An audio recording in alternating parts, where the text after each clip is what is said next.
Orthodox Yakobaya സഭാ തർക്കത്തിൽ താക്കീതുമായി സുപ്രീംകോടതി. തീർപ്പാക്കിയ വിഷയം ഇനി രാജ്യത്തെ ഒരു കോടതിയും പരിഗണിക്കരുതെന്ന് സുപ്രീംകോടതി ഉത്തരവിട്ടു. 1934 മലങ്കര സഭാ ഭരണഘടനയിലെ വിധി അന്തിമമാണ്. വീണ്ടും വീണ്ടും ഹർജികൾ വരുന്നത് അംഗീകരിക്കാനാകില്ലെന്നും കോടതി വ്യക്തമാക്കി. വിശദാംശങ്ങൾ MP പ്രദീപ് കുമാർ നൽകും. പ്രദീപ്, ഈ വിധിയിലൂടെ ഇപ്പോൾ സുപ്രീംകോടതി നൽകിയിരിക്കുന്ന താക്കീതിന്റെ അർത്ഥമെന്താണ്?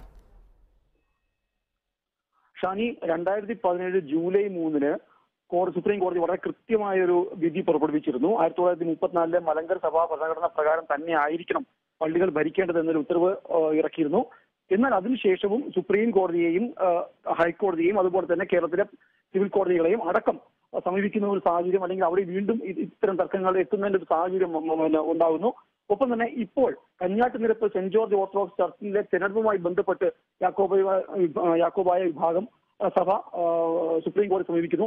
ഈ ഒരു ഹർജി പരിഗണിച്ചുകൊണ്ടാണ് കോടതി പറഞ്ഞത് ഈ ഒരു കാരണവശാലും അന്തിമ വിധി പറഞ്ഞ ഒരു കേസിൽ ഇനി ഒരു ഹർജി ഒരു കോടതിയും തന്നെ പരിഗണിക്കരുത്. ഒരു കാരണവശാലും വീണ്ടും വീണ്ടും ഹർജി പരിഗണിക്കുന്ന ഒരു സാഹചര്യം അത് ഒരു കാരണവശാലും അനുവദിക്കാൻ സാധിക്കുകയില്ല എന്നുള്ളതാണ് സുപ്രീം കോടതി ഇന്നിപ്പോൾ വളരെ കൃത്യമായി വ്യക്തമാക്കുന്നത്.